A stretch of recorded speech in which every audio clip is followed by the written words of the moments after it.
dedicated to my son Sean Anthony Steele, in loving memory of my father Richard Steele.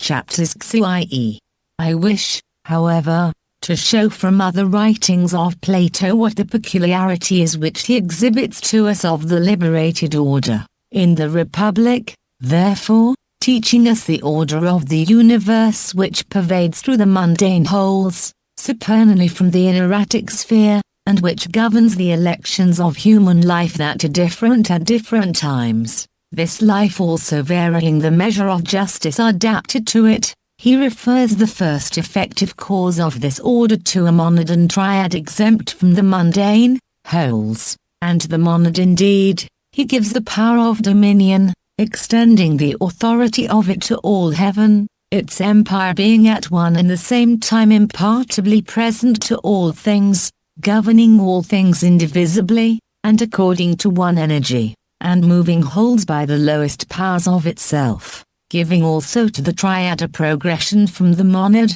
He distributes from it into the universe a partible energy and production, for that which is simple and united in exempt providence, is educed into multitude through secondary inspection. Thus, therefore, the one cause of multitude possesses a greater authority, but the distributed cause appears to be more proximate to its effects, for all the variety of powers in the world, the infinity of motions, and the multiform difference of reasons, i.e. of productive principles, are convolved under the triad of the fates. But again this triad is extended to the one monad which is prior to the three fates, and which Socrates denominates necessity, not as ruling over wholes by violence, nor as obliterating the self-motive nature of our life, nor as deprived of intellect and the most excellent knowledge, but as comprehending all things intellectually, and introducing bound to things indefinite, and order to things inordinate. And farther still, he thus denominates it, as causing all things to be obedient to itself, and extending them to good, as subjecting them to demiurgic sacred laws, as guarding all things within the world, and as comprehending all things in the universe in a circle, and leaving nothing deprived of the justice pertaining to it, nor suffering it, besides this, to fly from the divine law, since, therefore, we give a twofold division to the causes of the order of the world, and we admit one of the causes to be monadic, but the other triadic, and we acknowledge that the monad is productive of the triad, being persuaded by Plato, and since we have shown that the triad is the offspring of the monad, let us see in what order it is possible to arrange each of these. For wishing to learn this, we have undertaken the present discussion concerning them. The monad, therefore, which, as we have said, Socrates calls necessity, is perfectly exempt from mundane natures, and by the last of her powers imparts motion to all heaven, neither being converted to it, nor energizing about it, but imparting an orderly circulation to the world, by her very essence, and by being firmly established. For, Socrates says, that the spindle is moved on the knees of necessity, but that she herself having royally established herself on a throne near to the universe, governs the heavens in a silent path.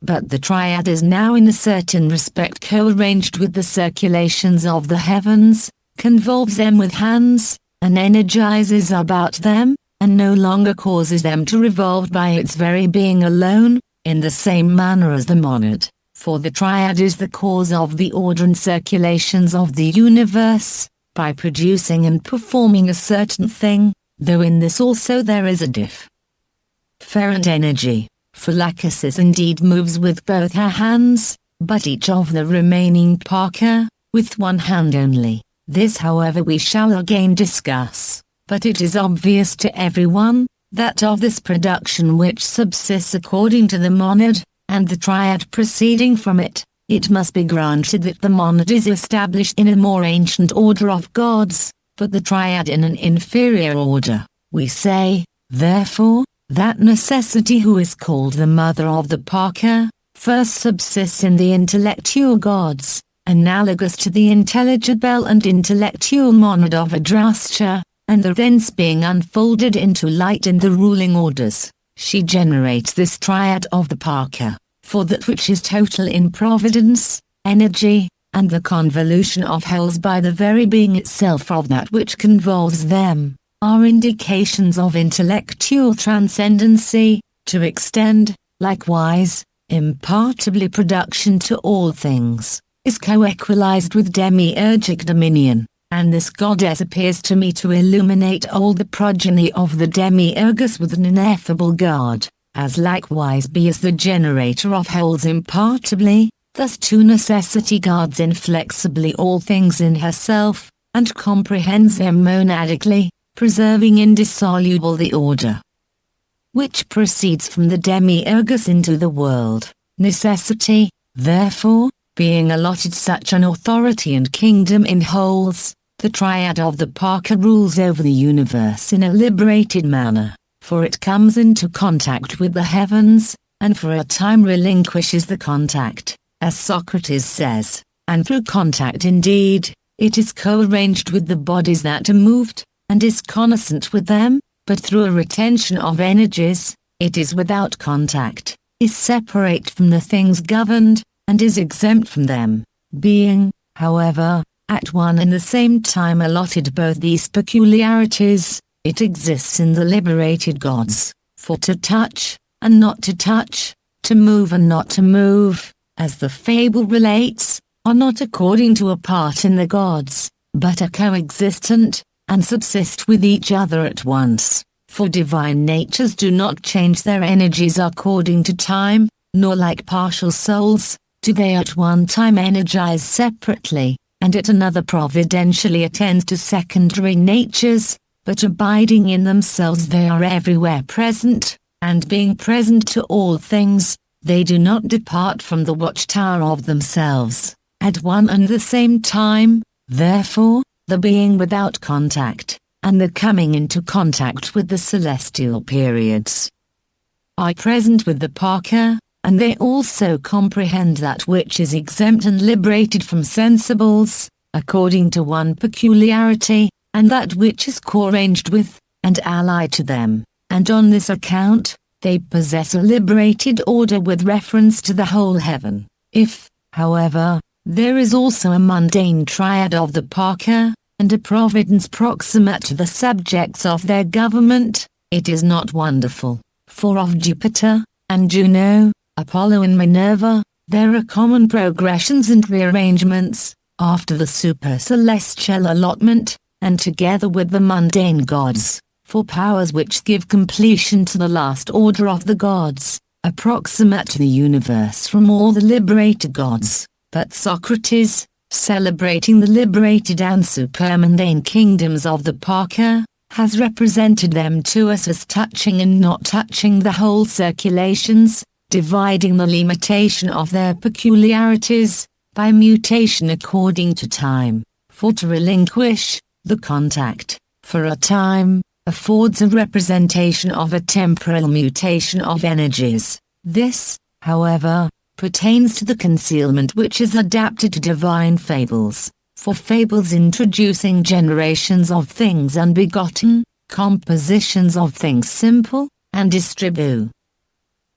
of things impartable, but under men avails the truth of things. If, however, as fables call the transition from cause to existence, generation, denominate the causal comprehension of composite in simple natures, composition itself, and say that the division of secondary about first natures, is the distribution of the latter into parts, thus also, if we do not apprehend according to time, the alternately coming into contact with, and being separated from things that are moved, conformably to the apparent meaning of the fable, but according to the different peculiarities of the Parka, and an hypostasis mingled from the extremes, we shall be most near to the conception of Plato. Here, therefore, let us terminate this, which does not require much discussion at present, but let us consider the order of the Parka by itself,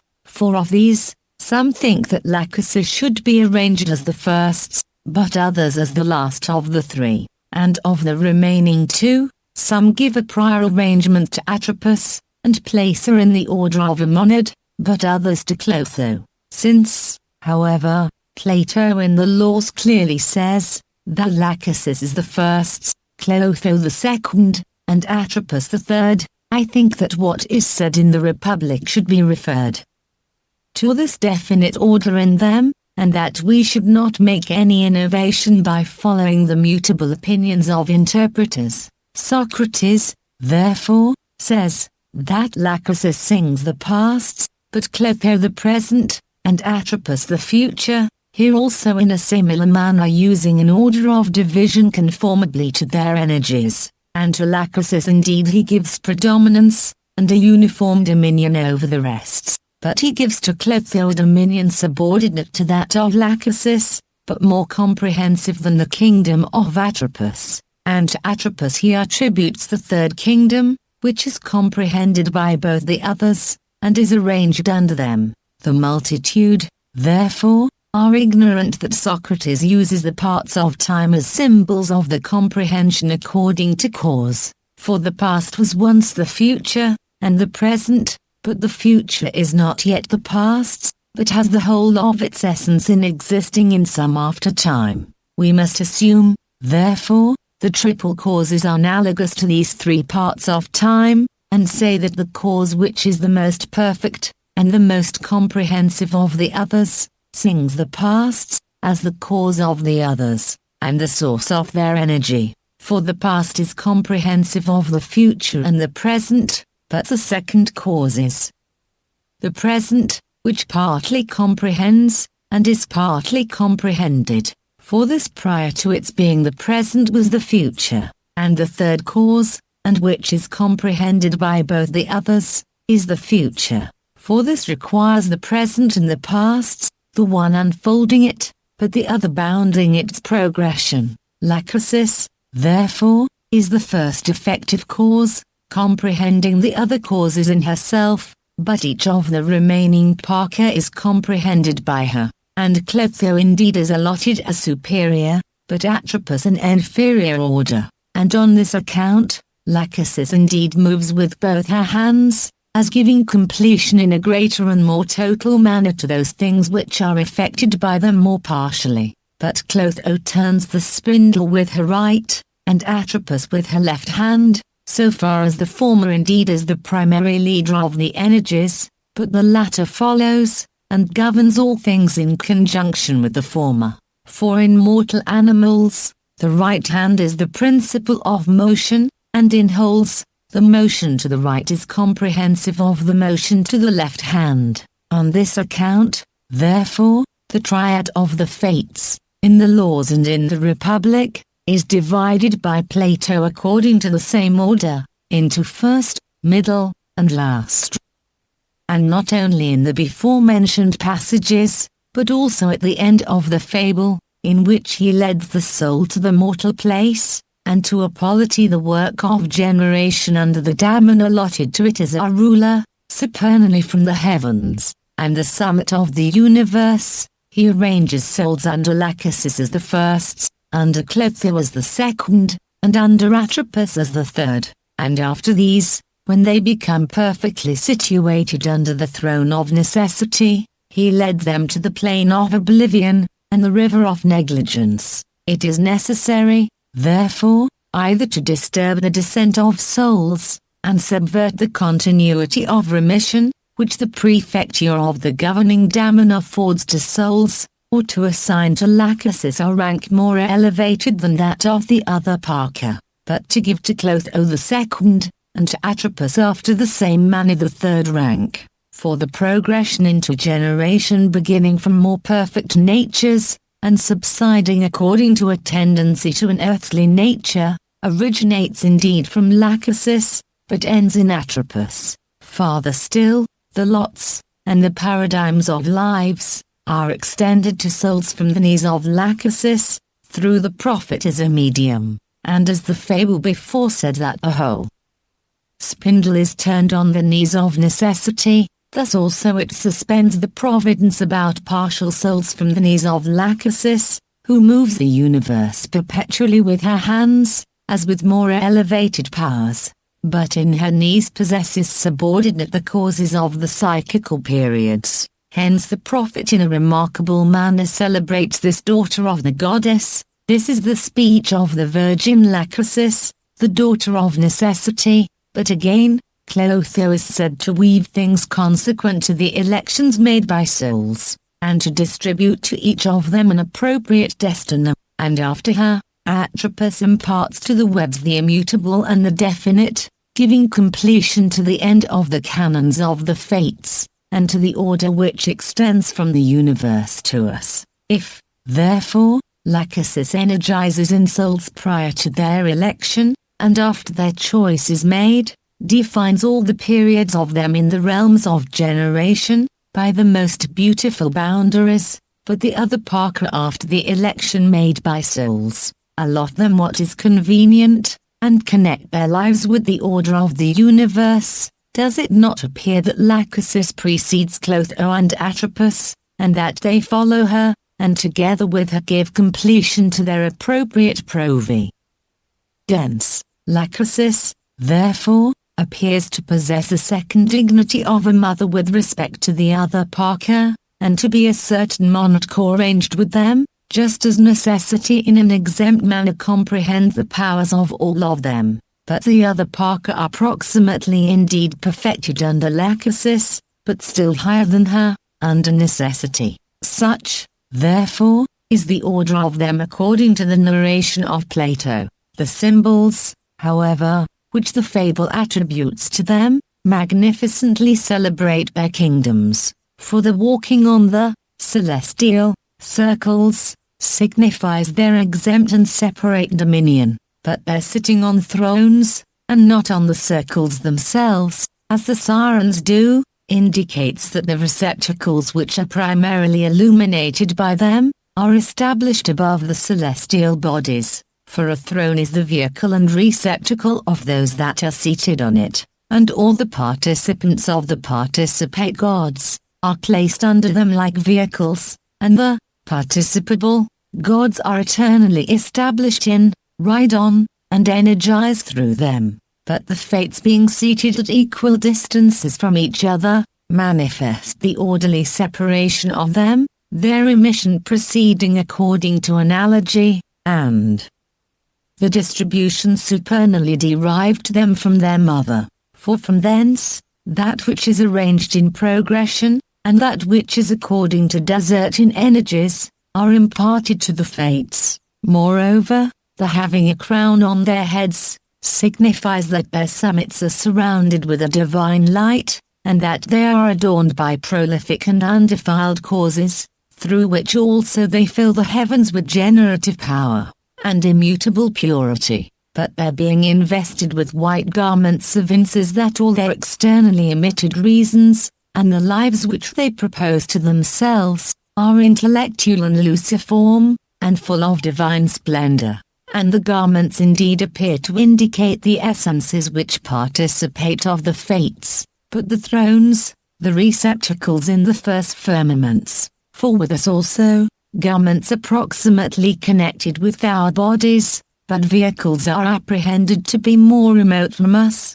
This, however, is assumed from another theology, from which we are instructed in the orders that are above the inerratic sphere. But the assertion that one of the fates sings the past, another the present, and the third the future, evinces that all their externally preceding energies are elegant and intellectual, and full of harmony. For the fates perfect the songs of the sirens, and the very orderly and elegant motions of the heavens, and fill all things with their hymns, calling forth indeed the production of their mother into the universe, through intellectual hymns, but converting all things to themselves through the harmonious motion of wholes. All these particulars, however, sufficiently demonstrate to us the perfect, undefiled, and supercelestial order of the fates. Chapter 6. It remains, therefore, for us to adduce the Parmenides as a witness of the doctrine concerning these gods, for Plato in that dialogue most clearly delivers the one peculiarity of them, for after the progression of the assimilative orders, in which the similar and dissimilar shine forth to the view from intellectual sameness and difference, at one time indeed according to analogy, but at another according to a generation which is different from that of the other orders, and difficult to be surveyed, he demonstrates that the one touches and does not touch, both itself and other things, for all the divine genera after the demiurgic monad double their energies, for they are naturally adapted to energize both towards themselves, and other things posterior to themselves, rejoicing in progressions, being subservient to the providence of secondary natures, through the will of their Father, and calling forth his supernatural, impartible, and all-perfect production, and communicating the streams of it to secondary natures. Does not, therefore, this contact and division with things subordinate, represent to us the liberated peculiarity, for to touch, is an indication of alliance with us, and of a co-arranged providence, but again, not to touch, is an indication of a transcendency exempt and separate from mundane natures. In what has been before said, therefore, we have demonstrated that a thing of this kind pertains to the genus of the liberated gods, who at one and the same time come into contact with celestial natures, and are expanded above them, and proceed to all things with an unrestrained energy, and free from all habitude. On this account also, we have placed the fates in the super-celestial order, for Socrates says that they touch the celestial circulations, and in the Cratylus he asserts that the mundane core, or Proserpine, who associates with Pluto, and administers the whole of generation, comes into contact with a mutable essence, and that through this contact she is called Ferafata. Farther still, in the Phaedo, teaching us what the mode of the cathartic life of souls is, he says that the soul when it does not associate with the body, comes into contact with true being, through all these particulars. Therefore, he indicates that contact is the work of an inseparable providence, and of a co-arranged administration, but that the negation of contact is the business of a prefecture, separate, unrestrained, and exempt from the subjects of government. The one, therefore, which touches and does not touch other things, is conjoined with other things, and established above them. Hence, at one and the same time it is allotted the power of things established above the world, and of mundane natures, for being in the middle of both,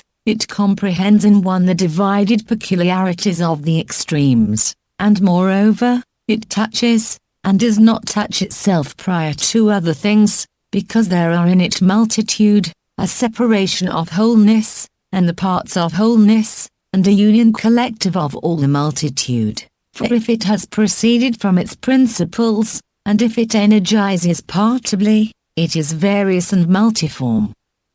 For every progression diminishes indeed the powers of the preceding natures, but increases the multitude which is in them, and if it has not entirely proceeded, the uniform nature of its essence shines forth to the view, at one and the same time, with the multitude it contains. This genus of gods, therefore, is co-arranged with the mundane gods, and transcends the subjects of its government. It is also liberated, being separated from things which are perfectly divided. Hence, if it is one and multitude, producing indeed into secondary natures the many rivers of the fountains, but surpassing partible allotments, it will at one and the same time touch and not touch itself. On account of its separate union indeed, it is not in want of contact, but on account of its progression into multitude, it touches itself,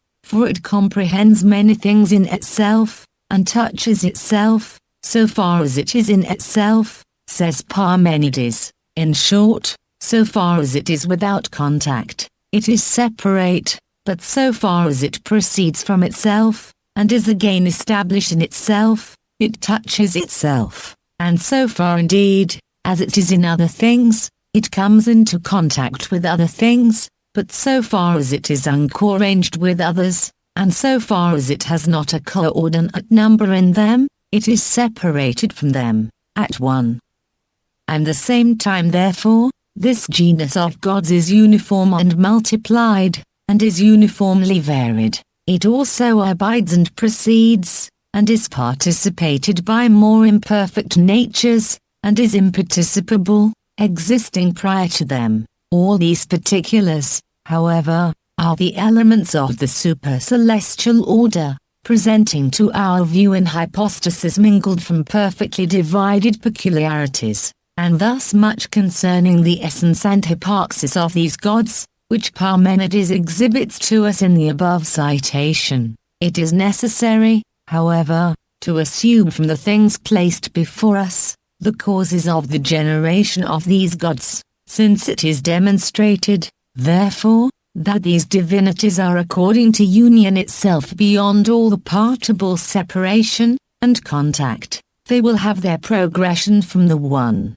for union is thence derived to all things, from the first unity, which is exempt from all multitude, and all division. But in consequence of their having pre-assumed the power of touching themselves, according to a subsistence in self, they derive their existence from the unpolluted gods. For the subsistence in self in the first of the intellectual fathers, was the symbol of a cause inflexible, and which immutably sustains multitude from secondary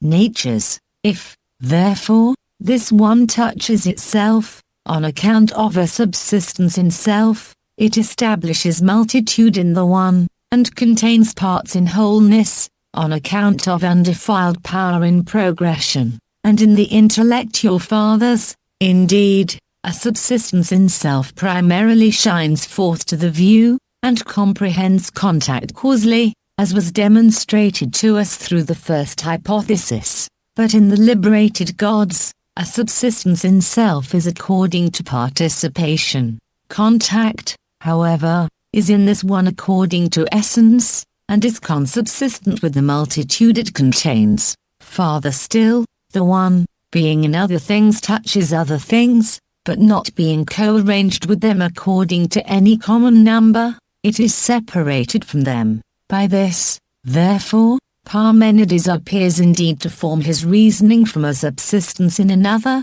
since that the one touches itself, was before demonstrated, through a subsistence in itself. It is, however, wonderful that a subsistence in another is, in the first progression, superior to a subsistence in self, but in the participation of the liberated gods is subordinate to a subsistence in self. For we say, that for a thing to come into contact, and be co-arranged with other things, is in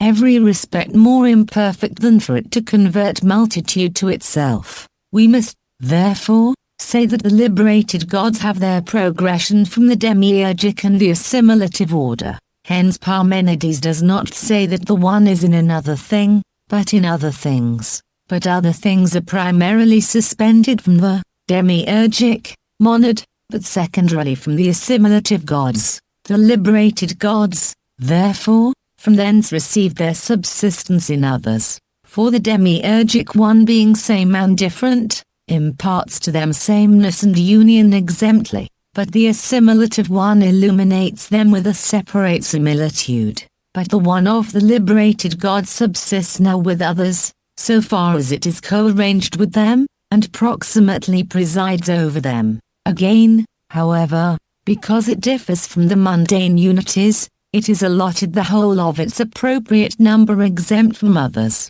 and thus other things participating of no number which is common with this one, cannot proximately participate of it. Hence the progression to the liberated gods, is from the first causes, and from causes that are arranged near to them, for their progression is from the one, since as the one is exempt from intelligibles, thus also the liberated gods are exempt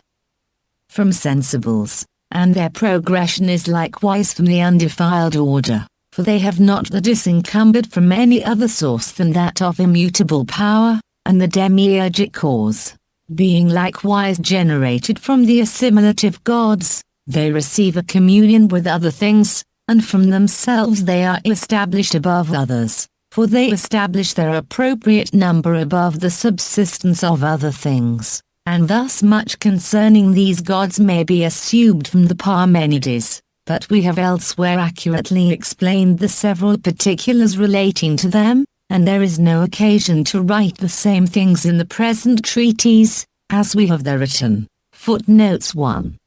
Afo. Signifies an occult, but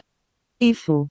a manifest progression 2. The following observations were written in the margin of the manuscript copy of this work of Proclus, by some scholiast or commentator, for end and that which is perfected, and the possession of beginning, middles and end, first subsist in the intelligible and at the same time intellectual gods, and on this account figure.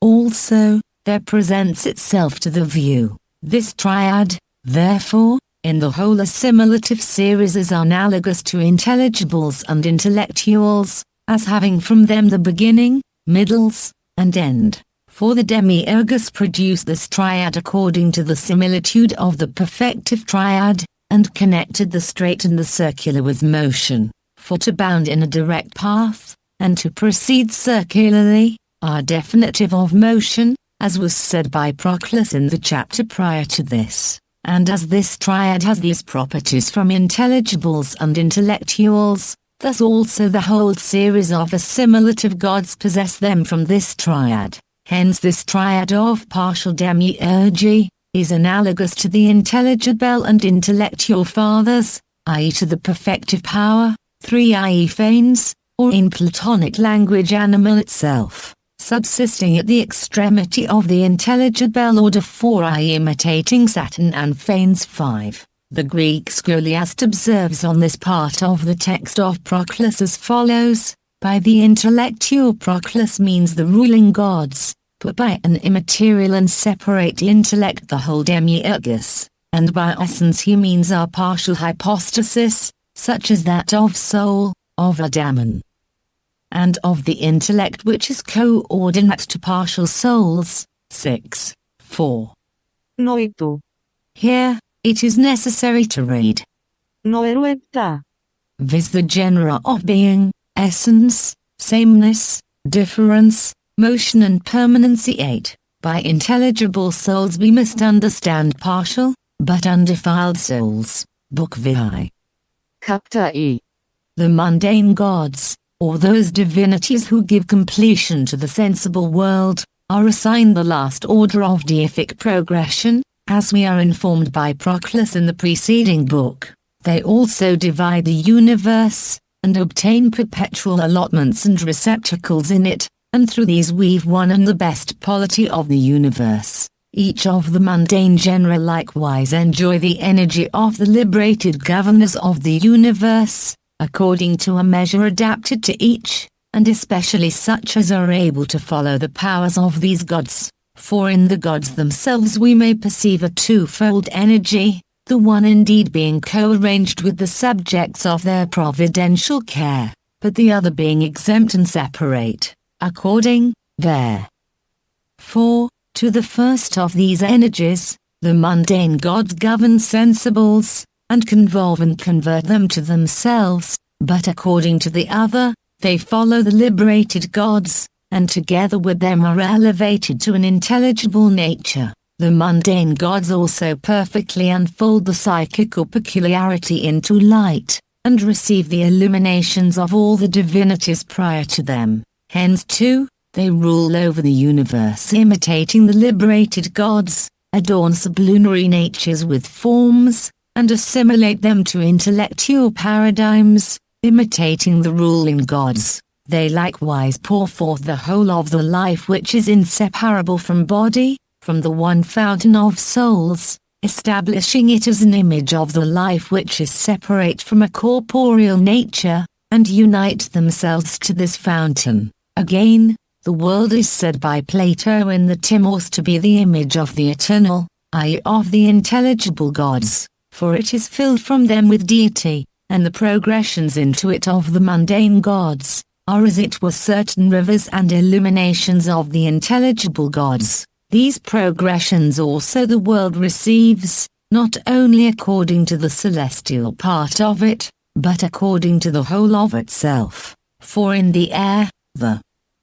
earth and sea, there are advents of terrestrial, aquatic, and aerial gods. Hence the world is throughout filled with deity, and on this account is according to the whole of itself the image of the intelligible gods. Not that it receives indeed these gods themselves, for images do not receive the exempt essences of the total gods, but illuminations poured from thence on the secondary orders, to the reception of which they are commensurate. Farther still, of the mundane gods, some are the causes of the existence of the world, others animate it, others again harmonize it, thus composed of different natures, and others, lastly, guard and preserve it when harmonically arranged. And since these orders are four, and each consists of things firsts, middle and lasts, it is necessary that the disposers of these should be 12. Hence Jupiter, Neptune, and Vulcan fabricate the world, Ceres, Juno and Diana animate it, Mercury, Venus, and Apollo harmonize it, and lastly, Vesta, Minerva, and Mars preside over it with a guardian power. But the truth of this may be seen in statues as in enigmas, for Apollo harmonizes the lyre, Pallas is invested with arms, and Venus is naked, since harmony generates beauty, and beauty is not concealed in objects of sensible inspection. Since, however, these gods primarily possess the world, it is necessary to consider the other mundane gods as subsisting in these, as Bacchus in Jupiter, Aesculapius in Apollo, and the Graces in Venus. We may likewise behold the spheres with which they are connected, viz. Vesta with earth, Neptune with water, Juno with air, and Vulcan with fire. But the 6 superior gods we denominate from general custom, for Apollo and Diana are assumed for the sun and moon, but the orb of Saturn is attributed to Ceres, other to Pallas, and heaven is common to them all. And thus much concerning the mundane gods in general, the sources of their progression, their orders, powers, and spheres. 1. Chapter I. The division,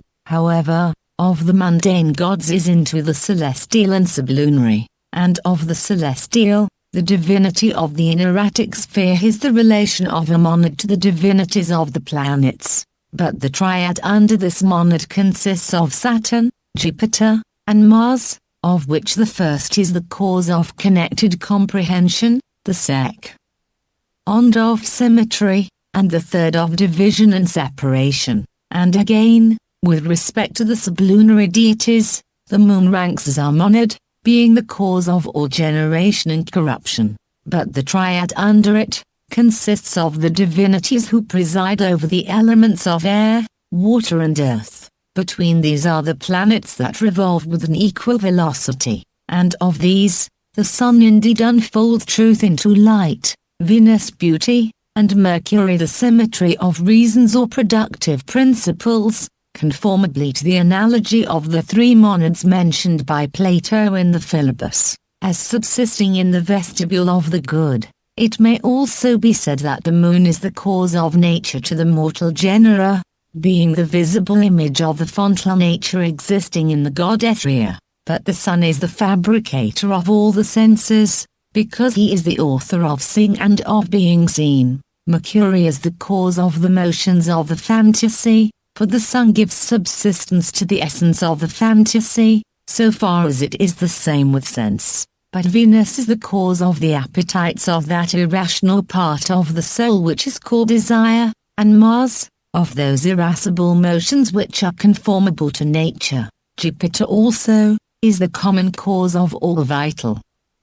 and Saturn of all Gnostic powers, for all the irrational forms may be divided into these. The causes, therefore, of these, are antecedently comprehended in the celestial gods, and in the spheres with which they are connected. The allotments also of the mundane gods are conformable to the divisions of the universe, but the universe is divided by demiurgic numbers, viz. By the duad, triad, tetrad, pentad, hebdomad, and dodecad. For after the one fabrication of things by the demiurgus, the division of the universe into two parts, heaven and generation, or the sublunary region, gives subsistence to twofold allotments, the celestial and the sublunary. After this, the triad divides the universe, to which Homer alludes when he says that Neptune is allotted the hoary deep, Jupiter, the extended heavens, and Pluto, the subterranean darkness. But after the triple distribution, the tetradic follows, which gives a fourfold arrangement to the elements in the universe, as the Pythagoreans say, viz. The celestial and the ethereal, above the earth and under the earth. The universe also receives a division into 5 parts, for the world is one and quintuple, and is appropriately divided by celestial, empyreal, aerial, aquatic and terrestrial figures and precede. Ein gods. After this follows its division into 7 parts, for the heptad beginning supernally from the ineratic sphere, pervades through all the elements, and in the last place is the division of the universe by the dodecad, viz. Into the sphere of the fixed stars, the spheres of the 7 planets, and the spheres of the 4 elements. Moreover, the allotment of angels and demons is co-suspended from the divine allotments, but has a more various distribution, for one divine allotment comprehends in itself many angelic, and a still greater number of demoniacal allotments, since every angel rules over many demons, and every angelic allotment is surrounded with numerous demoniacal allotments. For what a monad is in the gods, that a tribe is among demons. Here, therefore, instead of the triad we must assume 3 compositions, and instead of the tetrad or dodecad, 4 or 12 choirs following their respective leaders, and thus we shall always preserve the higher allotments, for as in essences, powers and energies, progressions generate multitude, thus also in allotments, such as our firsts, have a precedency in power, but are diminished in multitude, as being nearer to the one Father of the universe, and the whole and one providence which extends to all things. But secondary allotments have a diminution of power, but an increase of multitude, and thus much concerning allotments in general. Since, however, according to a division of the universe into 2 parts, we have distributed allotments into the celestial and sublunary, there can be no doubt what the former are, and whether they possess an invariable sameness of subsistence. But the sublunary allotments are deservedly a subject of admiration, whether they are said to be perpetual or not. For since all things in generation are continually changing and flowing, how can the allotments of the providential rulers of them be said to be perpetual? For things in generation are not perpetual. But if their allotments are not perpetual, how is it possible to suppose that divine government can subsist differently at different times? For an allotment is neither a certain separate energy of the gods, so that sublunary nature's changing, we might say that it is exempt and remains immutable, nor is it that which is governed alone, so that no absurdity would follow from admitting that an allotment is in a flowing condition, and is conversant with all various muta shines, but it is a providential inspection, and unrestrained government of divinity over sublunary concerns. Such being the doubts with which this subject is attended, the following appears to be the only solution of the difficulty. We must say then, that it is not proper to consider all the natures that are in generation and generation itself, as alone consisting of things mutable and flowing, but that there is also something immutable in these, and which is naturally adapted to remain perpetually the same. For the interval which receives and comprehends in itself all the parts of the world, and which has an arrangement through all bodies, is immovable, lest being moved it should require another place, and thus should proceed from one receptacle to another ad infinitum. The ethereal vehicles also of divine souls with which they are circularly invested, and which imitate the lives in the heavens, have a perpetual essence, and are eternally suspended from these divine souls themselves, being full of prolific powers, and performing a circular motion, according to a certain secondary revolution of the celestial lords, and in the third place the wholeness Όλο της. of the elements has a permanent subsistence, though the parts are all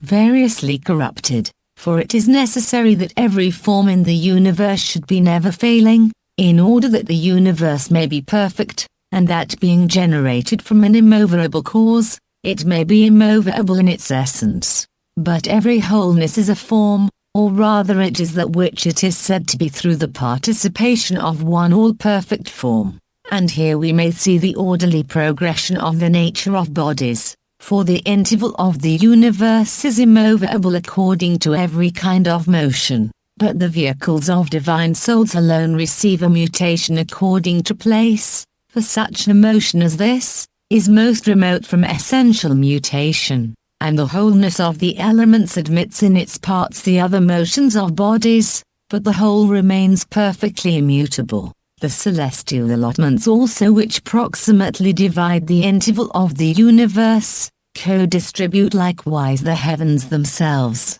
but those in the sublunary region, are primarily indeed allotted the parts which are in the interval of the universe, but afterwards they make a distribution according to the definite vehicles of souls, and in the third place, they remain perpetually the same according to the total parts of generation. The allotments of the gods therefore do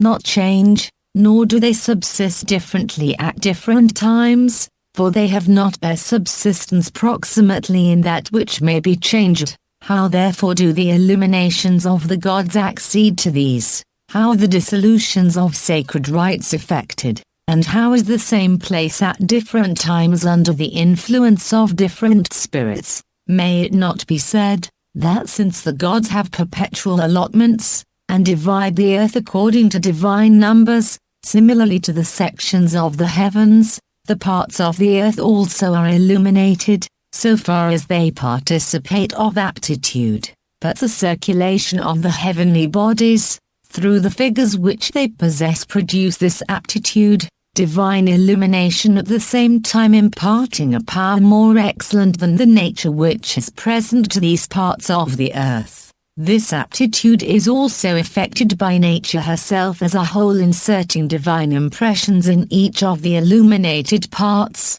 through which they spontaneously participate of the gods. For as these parts depend on the gods, nature inserts in such of them as a different images of the divinities, times to cooperate in producing this aptitude, according to which other things also are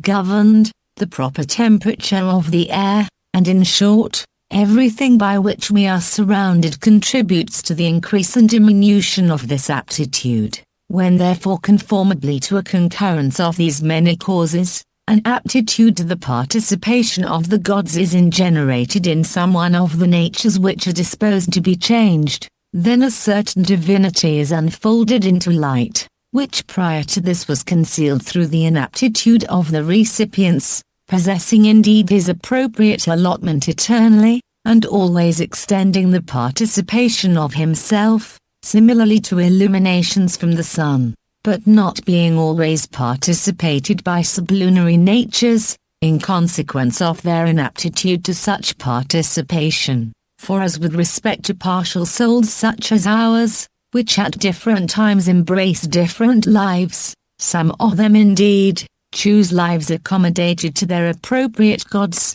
but others foreign lives, through oblivion of the divinities to whom they belong. Thus also with respect to sacred places, some are adapted to the power which there receives its allotment, but others are suspended from a different order, and on this account, as the Athenian guest in Plato says, Some places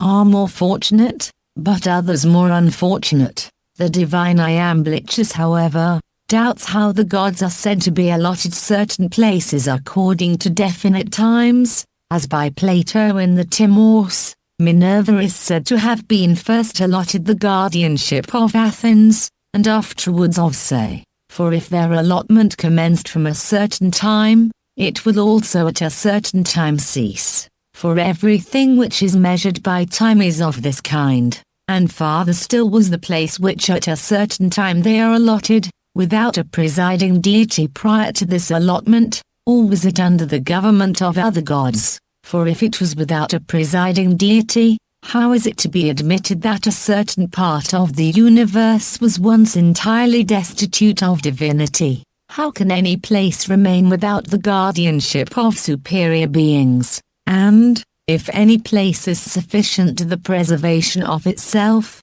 how does it afterwards become the allotment of someone of the gods? But if it should be said that it is afterwards under the government of another god, of whom it becomes the allotment, this also is absurd, for the second god does not divulge the government and allotment of the former, nor do the gods alternately occupy the places of each other, nor daemons change their allotments. Such being the doubts on this subject, he solves them by saying that the allotments of the gods remain perpetually unchanged, but that the participants of them, at one time indeed enjoy the beneficent influence of the presiding powers, but at another are deprived of it. He adds that these are the mutations measured by time, which sacred institutes frequently call the birthday of the gods. 2. Chapter III. In the next place, it is necessary to observe of the mundane gods that they do not obtain the rank which they hold in the universe from any habitude or arrangement towards bodies, for they are all of them essentially liberated from body, unrestrained in their energies, and have no proximity or alliance to a corporeal nature, for bodies are ministrant to them, and are subservient to the generation of mutable essences.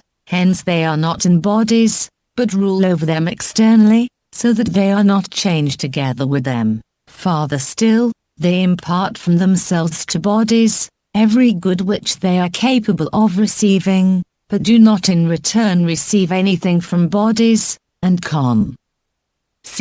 they do not receive certain peculiarities from them. For if indeed they had a subsistence like the habits of bodies, or like material forms, or were corporeal after any other manner, it might perhaps be possible for them to be transmuted together with the differences of bodies. But if they antecedently subsist separate from bodies, and are essentially unmingled with them, what reasonable distinction can they derive from a corporeal nature? To which may be added, that such an hypothesis makes bodies to be better than the divine genera, if they afford a seat to more excellent causes, and essentially insert in them characteristic peculiarities. He therefore, who co-arranges the allotments and distributions of the governors with the governed, will evidently ascribe authority and dominion to better natures, for because the presiding powers possess such peculiarities,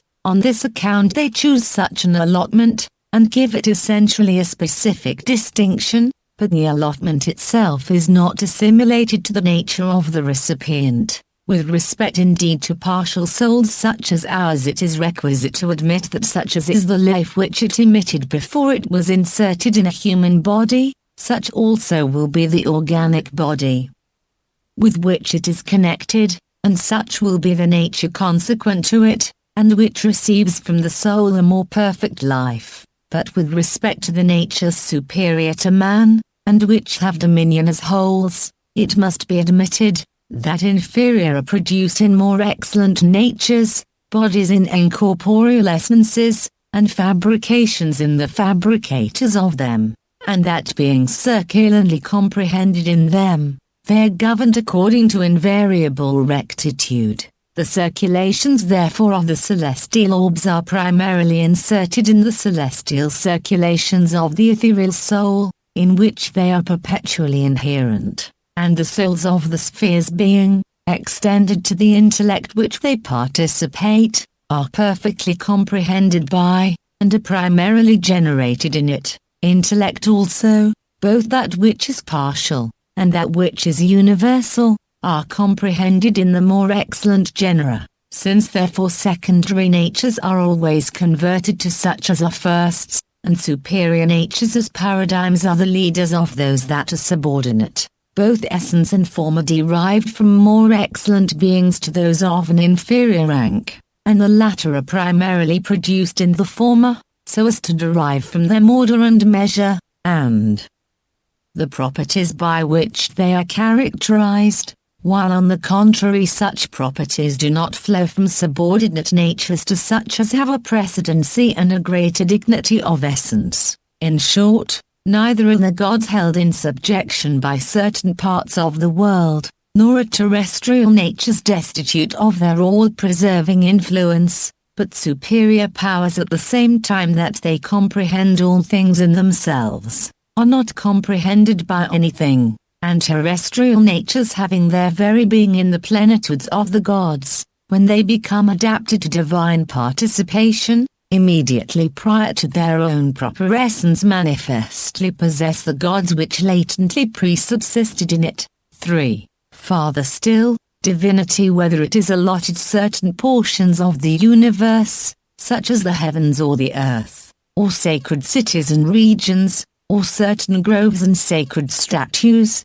illuminates all these externally, viz. Without any alliance to the things themselves, in the same manner as the sun externally enlightens all things with its rays, except that in the latter instance, the illuminating cause is locally, but in the former is impassively, unextendedly, and in short incorporeally external, as therefore, the solar light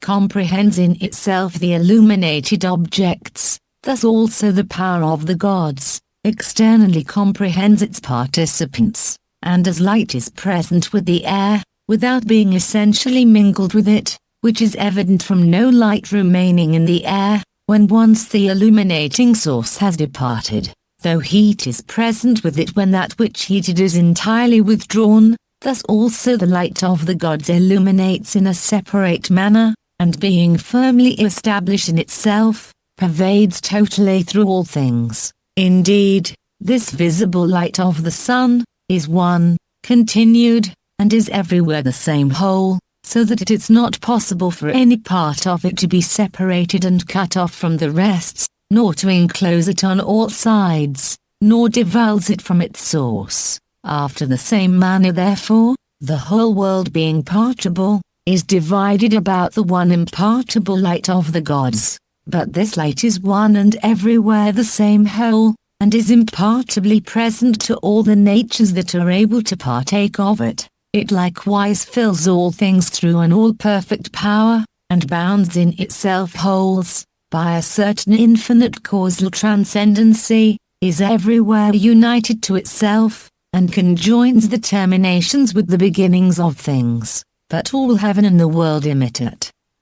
And this light, is circularly convolved, is united to itself, conducts the elements in their circular motion, causes all things to be in, and tend to each other, and ends to have juxtaposition with their principles, and produces one connection and consent of wholes with wholes. He therefore who surveys this visible image of the gods, the world, thus united in itself, will be ashamed to have a different opinion of the gods the causes of it, and to introduce in them divisions, obstructions, and corporeal circumscriptions, for if there is no ratio, no habitude of symmetry, no communion of essence, no connection either according to power or energy, between the adorning cause and adorned effect, if this be the case, in the former there is neither a certain extension according to interval, nor any local comprehension, or any partible interception,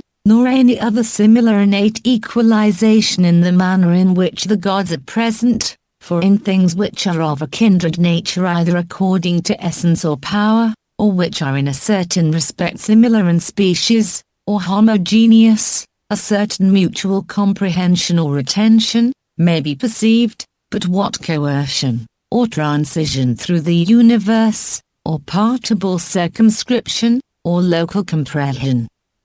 sign, or anything else of the like kind can there be in natures perfectly exempt from the whole of things, for the participants indeed of the divinities are such, that some of them participate ethereally, others aerially, and others aquatically of a divine nature, and this the ancients perceiving, employed in their divine operations, adaptations and invocations, conformably to a division of this kind, and thus much concerning the distribution of the gods in the world. 4. Chapter IV. If, however, the mundane as well as the supermundane gods are incorporeal, it may be asked how the visible celestial orbs can be gods. To this we reply, that the celestial gods are not comprehended by bodies, but that they contain bodies in their divine lives and energies, that they are not converted to body, but that the body which is suspended from their essence is converted to a divine cause, and that body is no impediment to their intellectual and incorporeal perfection, and is not the cause of any molestation to them by its intervention. Hence it does not require abundant care and attention, but spontaneously and after a certain manner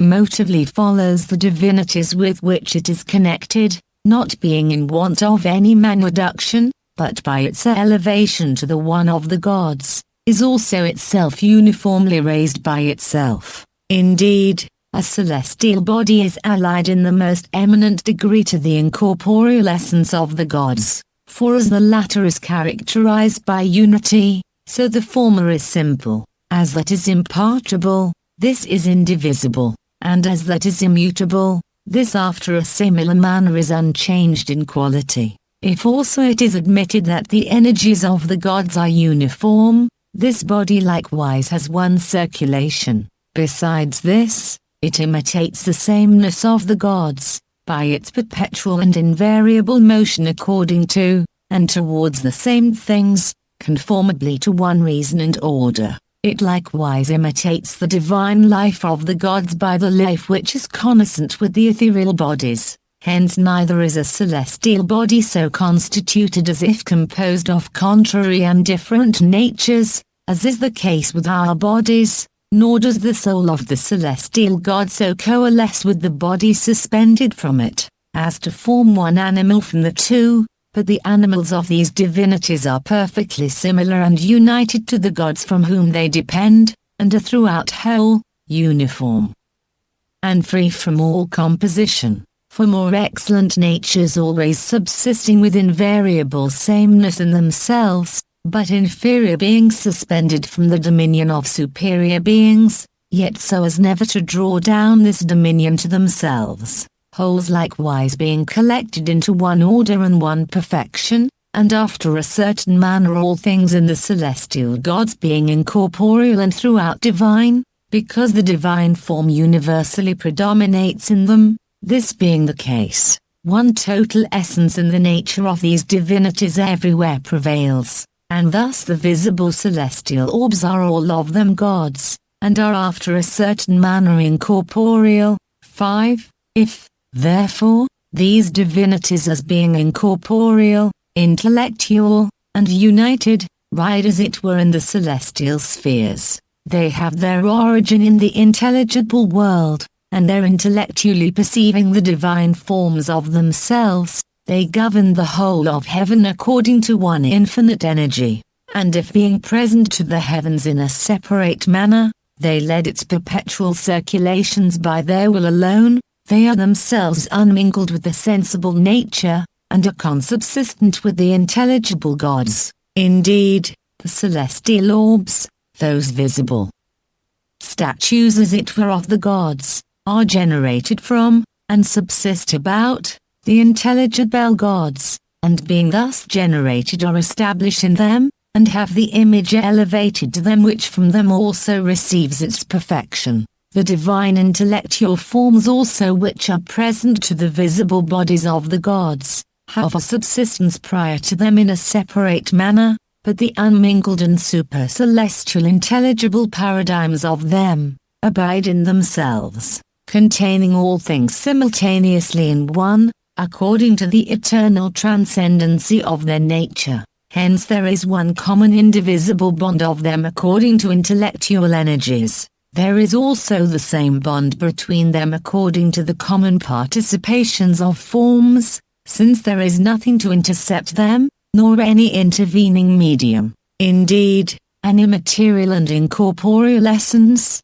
being neither separated by places nor subjects, nor defined by any divisible circumscriptions of parts, immediately coalesces in sameness, and the elevation of holds to the One, and the universal dominion of the One, collects the communion of the mundane gods with the divinities that presubsist in the intelligible world.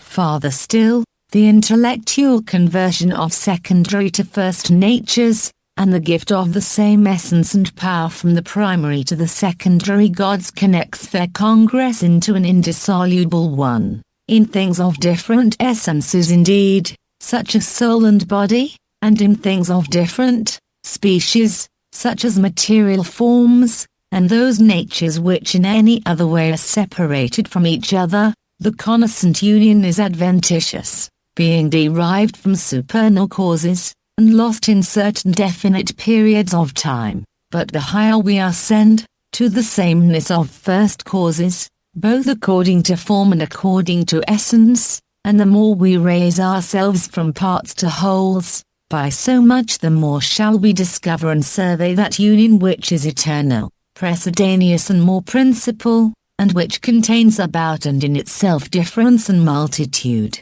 Since, however, the order of all the gods consists in union, and the first and second genera of them, and the multitude which germinates about them coexist in unity, since also everything in them is characterized by the One, hence the beginning, middle, and end of their essence can subsist according to the One. It is not proper, therefore, to inquire whence unity extends to all things in them, for their very being, whatever it may be, consists in the One, and secondary genera indeed remain with invariable sameness in the one of the first genera, but the latter impart from themselves union to the former, while all of them possess in each other the communion of an indissoluble connection. From this cause, therefore, the perfectly incorporeal gods are united to the sensible gods who are connected with bodies. For the visible gods themselves are external to bodies, and on this account are in the intelligible world, and the intelligible gods on account of their infinite union comprehend in themselves the apparent divinities, while in the meantime both these are established according to a common union and one energy. In a similar manner, this likewise is the illustrious prerogative of a deific laws and orderly distribution, that the same union of all things pervades from on high as far as to the end of the divine order, and thus much concerning the contact of the sensible with the intelligible gods. 6. Chapter V. What has been above delivered concerning the mundane gods is perfectly conformable to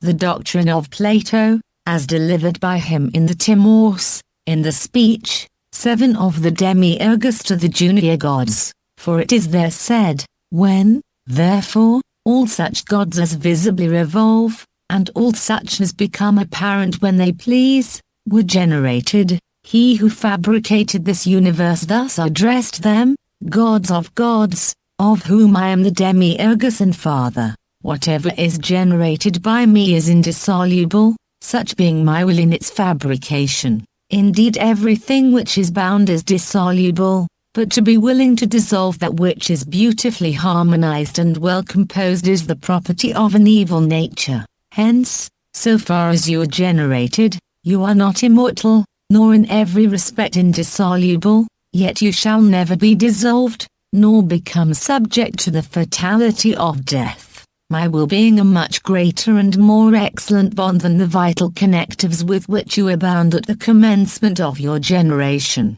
Learn now, therefore, what I say to you indicating my desire, 3 genera of mortals yet remain to be produced. Without the generation of these, therefore, the universe will be imperfect, for it will not contain every kind of animal in its spacious extent, but it ought to contain them, that it may be sufficiently perfect. Yet if these are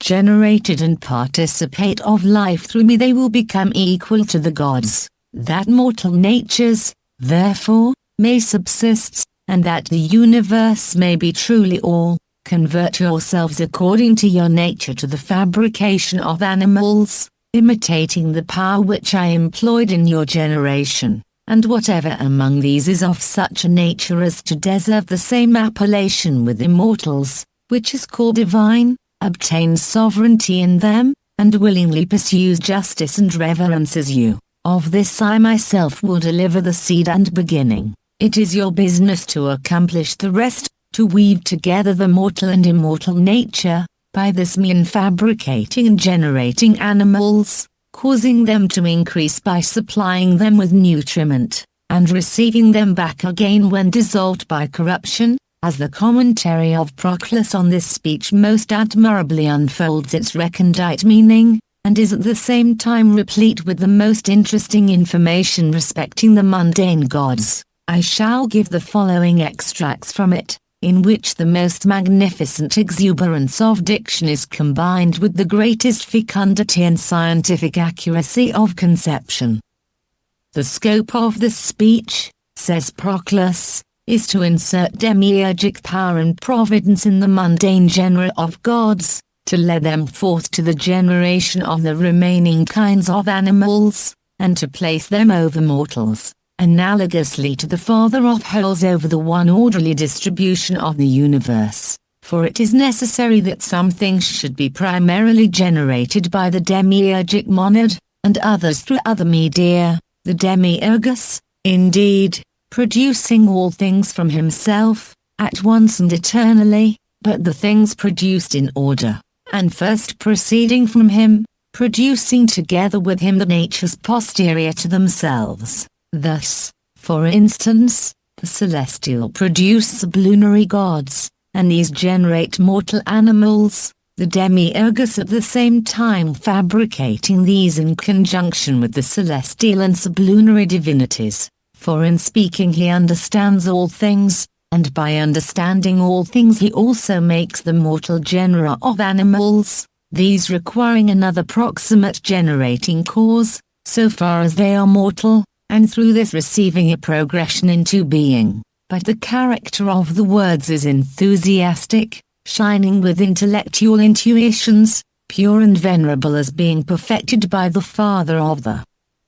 gods, differing from and transcending human conceptions, delicate and at the same time terrific, full of grace and beauty at once concise and perfectly accurate. Plato, therefore, particularly studies these things in the imitations of divine speeches, as he also evinces in the Republic, when he represents the Muses speaking sublimely, and the prophet ascending to a lofty seat. He also adorns both these speeches with conciseness and venerableness, employing the accurate powers of colons, directly shadowing forth divine intellections through such a form of words. But in the words before us he omits no transcendency either of the grand and robust in the sentences and the names adapted to these devices, or of magnitude in the conceptions and the figures which give completion to this idea. Besides this, also, much distinction and purity,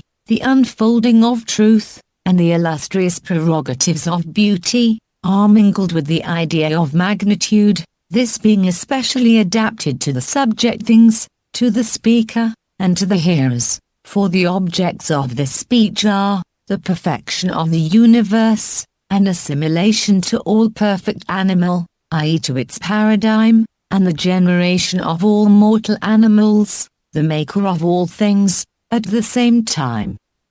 presubsisting and adorning all things through exempt transcendency, but the secondary fabricators adding what was wanting to the formation of the universe, all, therefore, being great and divine, as well the persons as the things, and shining with beauty and a distinction from each other. Plato has employed words adapted to the form of the speech. Homer, also, when energizing enthusiastically, represents Jupiter speaking, converting to himself the twofold coordinations of gods, becoming himself, as it were, the center of all the divine genera in the world, and making all things obedient to his intellection. But at one time he conjoins the multitude of gods with himself without a medium, and at another through Themis as the medium. But Jove to Themis gives command to call the gods to council. This goddess pervading everywhere collects the divine number,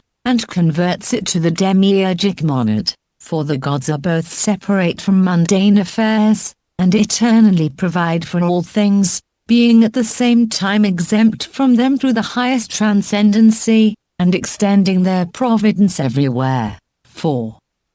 Their unmingled nature is not without providential energy, nor is their providence mingled with matter. Through transcendency of power they are not filled with the subjects of their government, and through beneficent will, they make all things similar to themselves, in permanently abiding, proceeding, and in being separated from all things, being similarly present to all things. Since, therefore, the gods that govern the world, and the daemons the attendants of these, receive after this manner unmingled purity, and providential administration from their Father, at one time he converts them to himself without a medium, and illuminates them with a separate, unmingled, and pure form of life. Whence also I think he orders them to be separated from all things, to remain exempt in Olympus, and neither convert themselves to Greeks nor barbarians,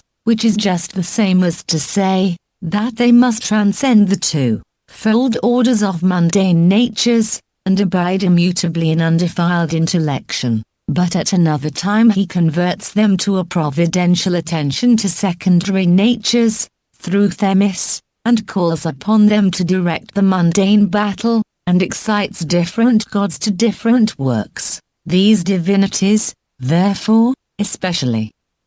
require the assistance of Themis, who contains in herself the divine laws, according to which providence is intimately connected with wholes. Homer, therefore, divinely delivers twofold speeches, accompanying the twofold energies of Jupiter, but Plato, through this one speech, comprehends those twofold modes of discourse. For the demiurgus renders the gods unmingled with secondary natures, and causes them to provide for, and give existence to, mortals. But he orders them to fabricate an imitation of himself, and in an injunction of this kind, both these are comprehended, viz. The unmingled through the imitation of the Father, for he is separate, being exempt from mundane wholes, but providential energy, through the command to fabricate, nourish, and increase mortal natures, or rather, we may survey both in each,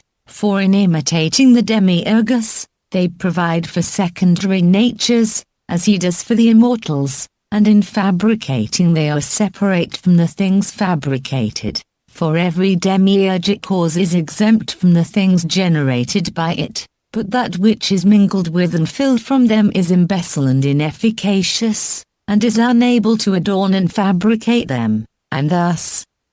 much in common respecting the whole of the speech. Let us then, in the first place, consider what we are to understand by gods of gods, and what power it possesses, for that this invocation is collective and convertive of multitude to its monad, that it calls upwards the natures which have proceeded to the one fabrication of them, and inserts a boundary and divine measure in them, is clear to those who are not entirely unacquainted with such like discourses. But how those that are allotted the world by their Father are called gods of gods, and according to what conception, cannot easily be indicated to the many, for there is an unfolding of one divine intelligence in these names. Proclus then proceeds to relate the explanations given by others of these words, which having rejected as erroneous, he very properly, in my opinion, adopts the following, which is that of his preceptor, the great Serenus. All the mundane gods are not simply gods, but they are wholly gods which participate, for there is in them that which is separate, unapparent, and supermundane, and also that which is the apparent image of them, and has an orderly establishment in the world, and that, indeed, which is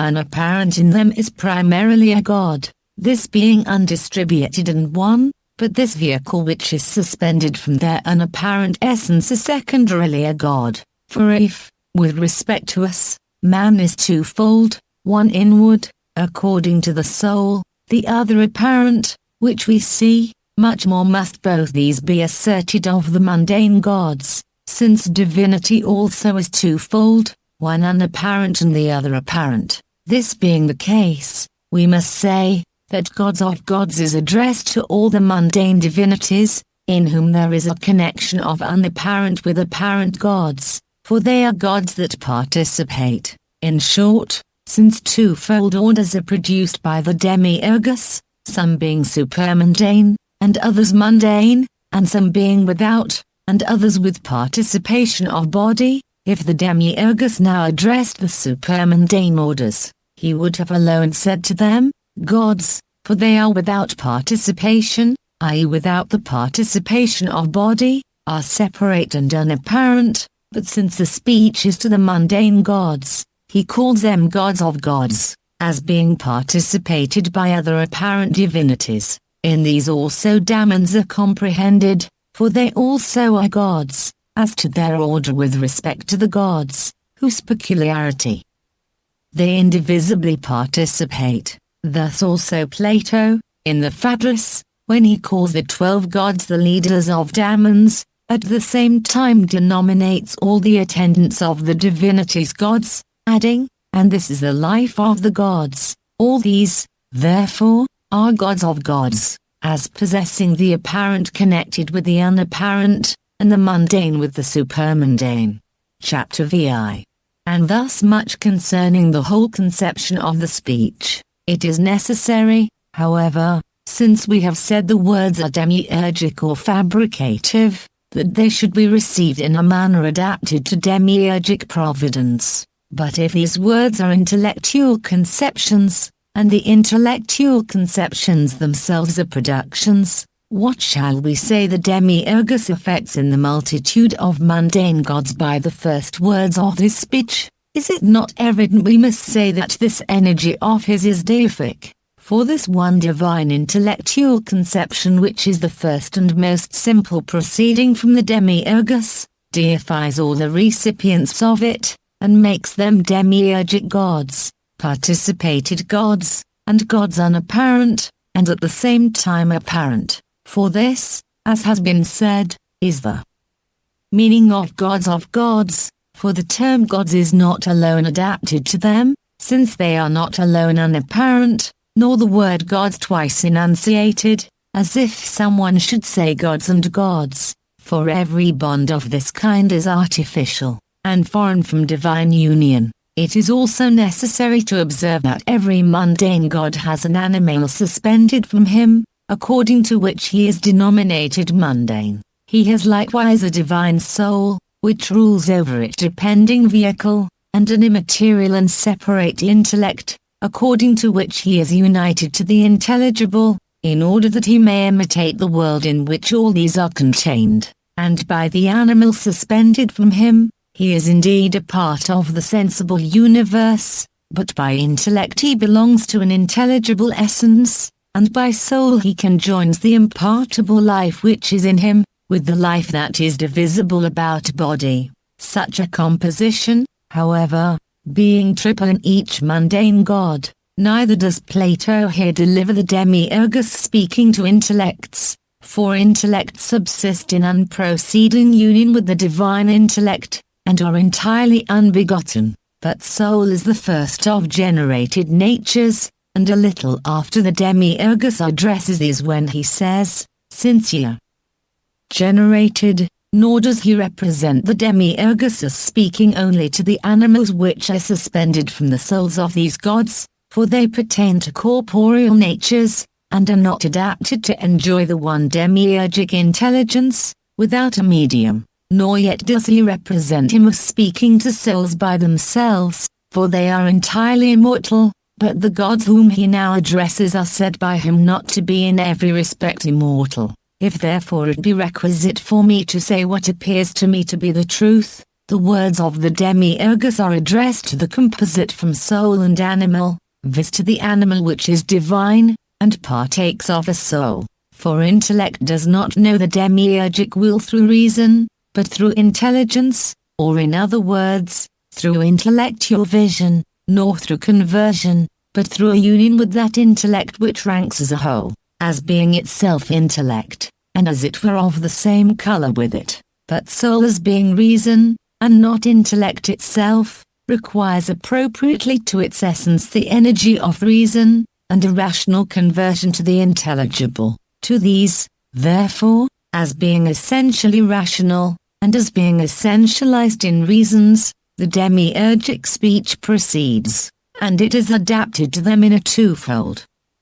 respect. First, as being participated by bodies, for they are gods of those gods, and secondly, as participating of intellects, for they are gods of as derived from intellects which are also gods, and they participate of intellects, and are participate by bodies. Hence the assertions that they are generated, and that they are not entirely immortal, and everything else in the speech, are appropriately adapted to them, so far as they have a certain coordination and connection with mundane natures, and so far as they are participated by them. But the mandates learn and generate, and everything else of this kind which is more divine than generated natures, are adapted to them as intellectual essences. Let us in the next place attend to the meaning of the words, of whom I am the demiurgus and father. Whatever is generated by me is indissoluble,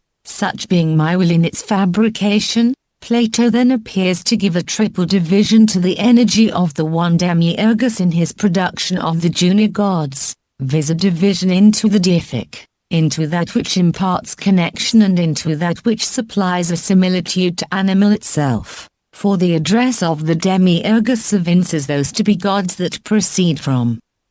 him, but the assertions respecting the indissoluble and dissoluble, by defining the measure of a medium between these, impart a distribution and connection commensurate to the order of the mundane gods, and the words calling on them to the fabrication of mortal natures, cause them to be the sources of perfection to the universe, and the fabricators of secondary animals, conformably to the imitation of the paradigm. But through these three energies the demiurgus elevates his offspring to all the intelligible gods, and establishes them in the intelligible triads, in the one being indeed, or the summit of these triads, through the first of these energies, for that is primarily deified, in which the one is deity, but being is the first participant of it, for the one itself is alone deity, without habitude to anything, and is not participable,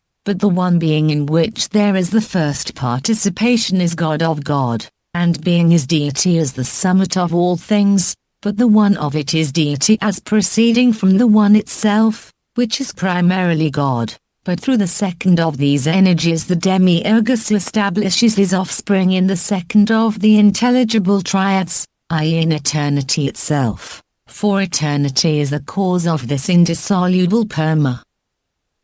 to everything which continues perpetually undissolved. Hence all mundane natures abound according to the demiurgic will, and have something of the indissoluble through the participation of him, the natures which are primarily indissoluble being different from these, and those that are truly immortal subsisting for his sake, and he establishes them in all perfect animal, or the third, of the intelligible triads, through the third of these energies. For to this the vivific assimilates the mundane gods, and inserts in them the paradigms of animals which they generate, and this, indeed, will be one scope of generation, the converting and perfecting the preceding multitude of the gods, but after the one there will be a triple design, which establishes them in the three intelligible orders. This second demiurgic intelligence, therefore, after the first which is deific, illuminates the mundane gods with a firm establishment, an immutable power, and an eternal essence, through which the whole world, and all the divine allotments subsist always the same, participating through the Father of an immutable nature and undecaying power. For everything which is generated from an immovable cause, is indissoluble and immutable, but all the any of a movable cause immovable. Hence among mundane natures, such as proceed from the demiurgic cause alone, in consequence of being generated according to an invariable sameness are permanent, and are exempt from every mutable and variable essence, but such as proceed both from this cause, and from other movable principles, are indeed immutable so far as they proceed from the demiurgus, but mutable so far as they proceed from the latter. For those natures which the demiurgus alone generates, these he fabricates immutable and indissoluble, both according to their own nature, and according to his power and will. For he imparts to them a guardian and preserving power, and he connects their essence in a manner transcendent and exempt. For all things are preserved in a twofold respect, from the power which he contains, and from his providential goodness, which is truly able and willing to preserve everything which may be lawfully perpetually saved. The most divine of visible natures therefore, are, as we have said, from their own nature indissoluble, but they are likewise so from the demiurgic power which pervades through all things, and eternally connects them. For this power is the God and the divine law, which connectedly contains all things. But a still greater and more principal cause than these is the demiurgic will which employs this power in its productions. For what is superior to goodness, or what bond is more perfect than this, which imparts by illumination union, connects an eternal essence, and is the bound and measure of all things, to which also the demiurgus now refers the cause of immutable power, saying, such being my will in its fabrication, for he established his own will as a guard over his own proper works, as that which gives union, connection and measure to the whole of things, who the demiurgus, however, is, and who Father is, has been unfolded by us before, and will be now also concisely shown. There are then these four: Father alone, Maker alone, Father and Maker, Maker and Father. And Father indeed is other, or bound, being the first procession from the one. Father and Maker is the divinity who subsists according to the intelligible paradigm, at the extremity of the intelligible order, and whom Orpheus says, the blessed gods call Phanes Protagonus. But Maker and Father is Jupiter, who is now called by himself the demiurgus, but whom the Orphic writers would call the Father of works. And Maker